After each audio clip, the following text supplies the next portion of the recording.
Baik, sebelumnya kita telah membahas tentang analisis penampang girder prategang, baik sebelum komposit dan sesudah komposit. Selanjutnya akan dijelaskan bagaimana pembebanan yang terjadi pada girder jembatan prategang yang akan kita rencanakan. Untuk dapat memahami pembebanan apa saja yang terjadi pada girder tersebut, boleh kita simak videonya.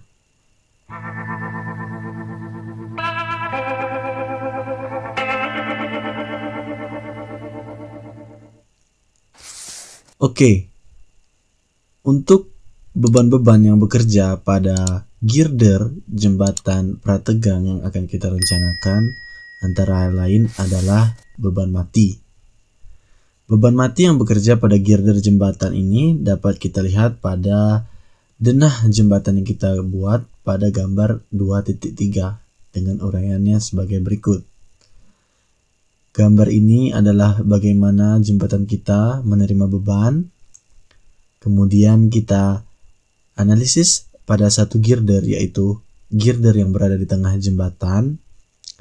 Dengan ini adalah jarak antar girder sesuai dengan soal kita masing-masing. Kemudian kita potong searah melintang jembatan, didapatlah bentuk seperti ini. Namun nanti pada tugas kalian bisa kalian buat gambar girder ini atau gelagar utamanya itu sesuai dengan bentuk penampang girder jembatan yang ada di soal masing-masing. Adapun beban-beban yang bekerja di atas ini adalah jika kena hujan maka ada beban hujan, kemudian aspal, pelat lantai, kemudian deck slab, kemudian gelagar atau girder itu sendiri, dan selanjutnya adalah diafragma. Untuk menghitung beban mati ini ada dua, yaitu beban merata dan beban terpusat. Adapun beban terpusat antara lain sebagai berikut, yaitu beban merata maksudnya beban merata ya tadi. Beban merata yaitu ada beban air hujan, itu rumusnya adalah tebal dari beban air hujan itu kita kalikan dengan S atau jarak antar girder dan kita kalikan dengan berat volume air. Di mana berat air hujan ini kita asumsikan saja tergenang sebesar 3 cm. Kemudian berat aspal rumusnya juga sama. Berat pelat lantai juga sama. Kemudian berat deck slab juga rumusnya sama, dan gelagar utama atau dalam hal ini kita sebut adalah girder prategang, yaitu luasan penampang yang sudah kita analisis sebelumnya dikali dengan berat volumenya. Kemudian didapatlah beban mati merata total, yaitu poin A sampai E kita tambahkan. Selanjutnya beban terpusat itu berasal dari beban diafragma atau kita sebut saja P. Maka berat diafragma ini adalah dimensi penampangnya B dikali H, kemudian dikali dengan panjang diafragma, yaitu jarak antar girder atau S dikurang dengan tebal girder tersebut. Kemudian kita kali dengan berat volume dari diafragma. Diafragma itu adalah beton bertulang, maka kita menggunakan berat volume dari beton bertulang. Nah, untuk berat volume beton bertulang ini kita bisa mengacu pada peraturan pembebanan Indonesia untuk gedung.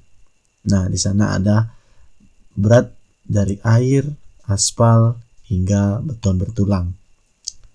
Selanjutnya kita analisis beban hidup. Beban hidup ini berdasarkan dari SNI 1725 2016, yaitu beban hidup untuk perencanaan jembatan, di mana beban hidupnya itu berupa beban D dan T. Nah, namun karena girder kita ini adalah struktur utama, maka dalam perencanaan girder ini kita hanya memperhitungkan pengaruh dari beban D saja, sehingga dapat kita uraikan di mana beban D ini terdiri dari dua beban, yaitu beban Q, di mana itu adalah beban terbagi rata, dan beban P atau beban garis terpusat, di mana besaran BTR dan BGT ini adalah sebagai berikut. Bentang jembatan kita dimisalkan 25 meter. Nah, kemudian kita berikan sedikit bentang di ujung kiri dan ujung kanannya, atau di ujung-ujung dari bentang jembatan itu 0,4 meter untuk dudukan jembatan pada tumpuan atau abutmen, sehingga bentang total jembatan kita adalah 25,8.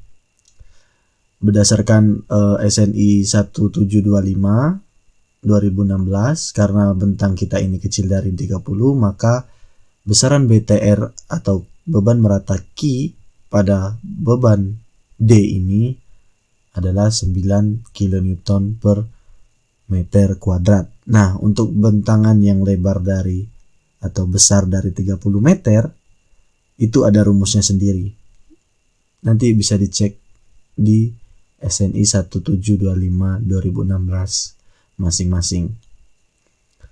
Kemudian SNI tersebut mengatakan pada struktur jembatan dengan lebar 5,5 lebih dari 5,5, maka beban D akan didistribusikan seperti gambar berikut, di mana pada kode ini menyatakan untuk beban D yang penuh itu hanya membebani 2,75 meter lajurnya saja, sehingga sisanya itu adalah setengah P. Maka kita mendapatkan distribusi beban D ini seperti pada gambar.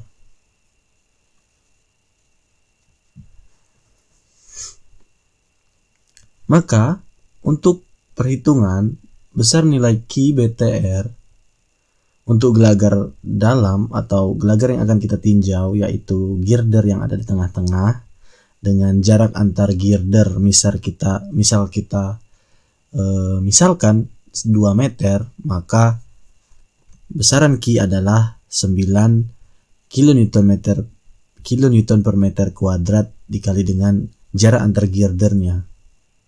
Begitu. Nah, untuk besaran setengah Q yang bekerja di daerah sini, daerah girder yang lain, itu adalah setengahnya. Atau dalam hal ini tidak kita perhitungkan pun tidak apa-apa, karena kita hanya menganalisis girder yang ada di tengah-tengah saja. Maka sudah pasti beban yang membebani girder tersebut adalah ini. Selanjutnya untuk BGT atau beban garis terpusat, atau kita katakan di sini ada beban P, itu intensitasnya sebesar 49 kN. Maka kita akan meninjau satu girder dengan jarak antar girder adalah 2 meter, maka didapat beban P sebesar 98 kN. Jika kita ingin mencari nilai setengah P yang ada di sini membebani bentang selanjutnya, itu ya tinggal kita kali dengan setengahnya. Namun dalam hal ini jika tidak kita perhitungkan, itu juga tidak apa-apa yang nilai setengah-setengah ini. Nah, gitu. Selanjutnya kita akan melakukan perhitungan momen, di mana momen ini akan terjadi akibat dua buah beban, yaitu beban mati dan beban hidup. Analisis struktur dari pembebanan akibat beban mati untuk mendapatkan nilai momennya adalah seperti pada gambar ini. Ini yang 0,4 kita lebihkan tadi. Ini juga kita lebihkan, maka bentang total didapat 25,8 maksudnya ya, atau mungkin 30,8 jika bentang kita 30. Nah, didapat rumus reaksi perletakannya adalah ini untuk beban merata, maka reaksi perletakannya adalah setengah QDL. Sedangkan untuk beban diafragma, dikarenakan ini simetris jaraknya, maka langsung aja kita buat 3P diafragma. Atau jika kalian ingin menggunakan rumus statika, ini bisa dengan sigma M di titik A ini sama dengan 0. Nah, bisa kalian dapat nilai RB-nya atau RA-nya. Kemudian momen di tengah bentang 1/8 Q dl dikali L kuadrat itu adalah nilai dari momen akibat beban merata. Nah, untuk beban terpusatnya berarti kita cari satu-satu, kita arahkan gaya-gaya yang bekerja ke tengah bentang. Karena di sini ada reaksi, maka RA dikali jaraknya ke tengah bentang. Kemudian P yang ini kita kalikan jaraknya ke tengah bentang. Kemudian P yang ini dan P yang ini dikalikan jaraknya. Karena pada prinsipnya momen itu adalah gaya kali jarak. Oke, kita lanjut. Momen akibat beban hidup. Kita cari juga reaksi perletakannya. Ini bentuk analisisnya ada beban Q dan beban D, P. Karena ini tadi ya beban terbagi rata atau BTR, kemudian ini beban P atau BGT, beban garis terpusat. Selanjutnya kita cari analisisnya. Dapatkanlah reaksi perletakan setengah QLL atau setengah dari beban merata ini, beban hidup yang merata Q, kemudian ditambah dengan setengah P karena dia letaknya di tengah-tengah, maka dia adalah setengah P. Kemudian momen di tengah bentang bisa kita menggunakan rumus statika berikut. Ini untuk beban merata dan yang ini untuk beban terpusatnya. Kemudian kita cari momen total. MT adalah momen total atau momen akibat muatan total, baik muatan dari beban mati dan beban hidup. Maka momen dari beban mati dan beban hidup itu kita jumlahkan. Kemudian ada namanya MP. MP ini adalah momen pada prategang akibat berat sendiri balok, plat, deck slab, dan diafragma yang sebelum komposit berfungsi dengan tanpa beban air, hujan, beban aspal, dan beban hidup. Untuk mencari nilai MP ini adalah pakai berat sendiri balok ditambah berat plat dan berat deck slab ya. Berarti ditambah berat deck slab.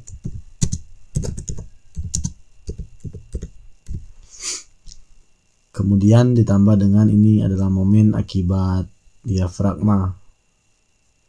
Kemudian MC ini adalah momen penampang komposit, yaitu momen total dikurang momen penampang sebelum komposit berfungsi. Oke. Untuk sesi pembebanan pada tugas besar kita kali ini cukup sampai di sini. Terima kasih atas perhatian dalam menonton video ini. Semoga kalian dapat memahami semua step by stepnya dan diucapkan selamat untuk kalian dalam mengerjakan tugasnya.